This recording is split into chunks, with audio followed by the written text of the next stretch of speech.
कुचामन के निकटवर्ती राणासर गांव में पिछले दिनों 2 दलित युवकों की हत्या के मामले में शनिवार को आखिर छठे दिन परिजनों, संघर्ष समिति व प्रशासन के बीच वार्ता सफल होते ही धरना समाप्त हो गया। जिला कलेक्टर डी डोना कुचामन सीताराम जाट ने बताया कि इस मामले में पीड़ित परिवारों को करीब 50 लाख रुपए आर्थिक सहयोग, परिवार से एक व्यक्ति को संविदा पर नौकरी देने पर सहमति बनी। साथ ही हत्याकांड में शामिल 4 मुलजिमों को अब तक गिरफ्तार किया गया है। घटना में प्रयुक्त एक कैंपर गाड़ी, एक बोलेरो, एक स्कॉर्पियो गाड़ी को भी बरामद कर लिया गया है। इस हत्याकांड की सीबीआई जांच के बजाय अभी एडीजी क्राइम दिनेश एमएन की एसआईटी टीम जांच करेगी।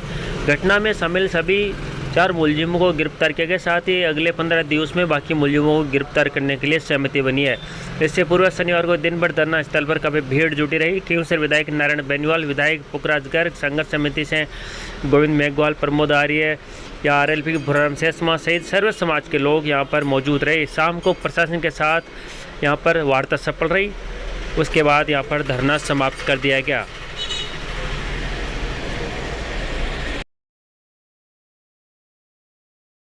सीबीआई की मांग रखी थी हमने, तो परिस्थितियां जो बनी है उनको देखते हुए एसआईटी की जो अपने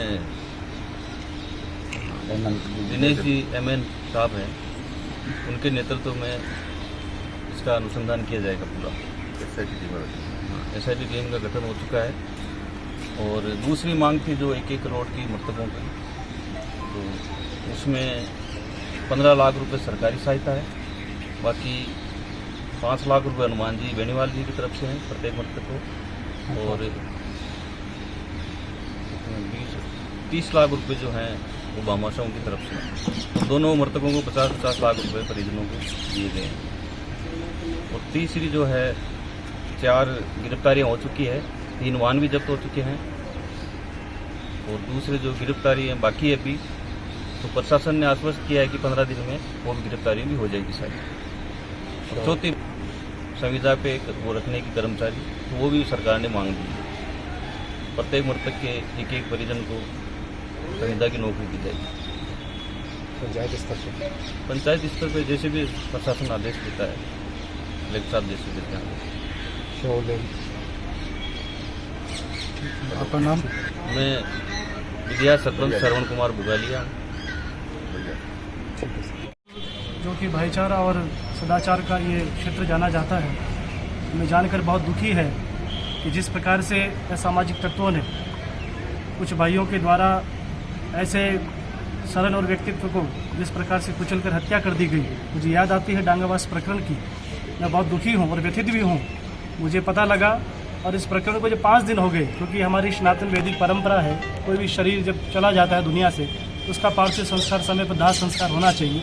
इस संदर्भ में मुझे आदरणीय प्रतिपक्ष नेता राजेंद्र राठौड़ का फ़ोन आया और मुझे उन्होंने कहा कि आपको वहाँ जाकर के, आप संत हैं, सन्यासी हैं, अपने दायित्व का निर्वहन करना चाहिए। मैं यहाँ पर पहुँचा हूँ और यहाँ की जब सभी लोगों से मेरी वार्तालाप हुई और मुझे पता लगा कि वो परिवार बहुत सामान्य स्थिति, उसके परिवार के दोनों जो उनके पिता खड़े हैं मेरे पास में, इनकी स्थिति को देखकर मुझे लगा कि कुछ इनको और सबल मिलना चाहिए। ऐसी स्थिति में हम सब लोगों ने निर्णय किया, और वैसे विशेष रूप से मेरी गौशाला के संरक्षक मेघराज सिंह जी रॉयल, उनको मैंने फ़ोन किया और मैंने कहा भाई 50 लाख रुपए आपको यहाँ पे देने पड़ेंगे। और हमारे वो शिष्य हैं, उन्होंने इस बात को स्वीकार किया। तो आज हमें बड़ी खुशी इस बात की भी है कि जो 5 दिन से जो लाशें पड़ी थी उनका दाह संस्कार होगा, और ये पूरे परिवार के सभी लोग हमारे साथ मौजूद हैं। 50 लाख रुपये 60 लाख रुपए की हम लोगों ने यहाँ पर 50 लाख रुपए मेघराज सिंह जी द्वारा और 10 लाख रुपए बीजेपी जो इनकी कमेटी उसके द्वारा कुल मिलाकर आर्थिक परिवार को सहयोग दिया जा रहा है।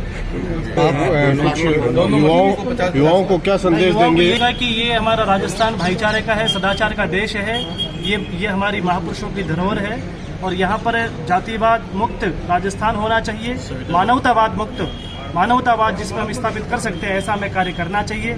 यहाँ हम सभी लोग मिलकर के भाईचारे की भावना पैदा कर सके। ऐसे न्यूसेंस जो लोग हैं उन पर कड़ी से कड़ी प्रशासन कार्रवाई करे। मैं एसपी महोदय से, कलेक्टर से भी कहना चाहूँगा कि इस पर सटीक कार्रवाई की जाए, क्योंकि ऐसे लोग आने वाले समय में फिर इस घटना को अंजाम देंगे। उन लोगों से हमें महती आवश्यकता है बचने के लिए, और हम सब संगठित होकर के ऐसे लोग कहीं पर भी मौजूद हैं उन लोगों को निकाल करके ऐसे अत्याचारी लोगों को दंड मिलना चाहिए, ऐसी हमारी प्रशासन से मांग है। सिंह जी के द्वारा हम लोगों ने जो उनका बिजनेस है उसमें उनके परिवार के सदस्यों के जो भी वो प्राइवेट नौकरी के रूप में 10 है 20 जो भी लोग हैं उनको हम देने का पूर्ण रूप से प्रयास करेंगे। सरकारी नौकरी के लिए जो भी कलेक्टर साहब अगर जो भी सरकारी नौकरी संविदा पर बात हुई है कलेक्टर साहब से 2 संविदा की नौकरी देने का, और बाकी की वो जो एक्सीडेंटल है बच्चा उसकी सुरक्षा मुहैया करवा दी गई है। उसको भी क्या कि वहाँ से भी डिस्चार्ज कर दिया है जयपुर से, और बाकी इनकी सारी मांगे जो होनी है वो अरेस्ट करना, 4 लोग जो पकड़े गए 3 वाहन पकड़े गए हैं वो भी अरेस्ट अभी दिखा देंगे। बाकी बाकी के जो 12 और अपराधी बचे जो चिन्हित हैं उनको 15 दिन में इन्होंने अरेस्ट करने का बोला है, और इसी बात पे समझौता हुआ। इसलिए वो सारी जो भी क्षमताएं थी और जो सीबीआई की जैसे कि मांग की थी, तो सीबीआई की जगह एसआईटी इन्होंने वो गठित कर दी है, और दिनेश जी एनएम करके है वो, तो उनसे वो जांच उनके हाथों में एसपी साहब वगैरह करेंगे। हाँ, ये बात रहा जिसमें सभी शहरवासियों का बहुत बहुत धन्यवाद रहा, और ये बिल्कुल पूरे सर्व समाज की तरफ से ये धरना जारी रहा और हम हमारी मांगों पर अड़े रहे।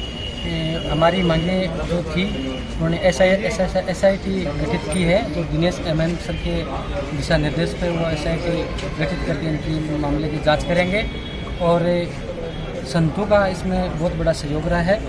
और जो नवा विधानसभा में पहले हनुमान हत्याकांड हुआ लेकिन कोई सहयोग राशि नहीं मिली थी, केवल 4,50,000 रुपये मिली थी।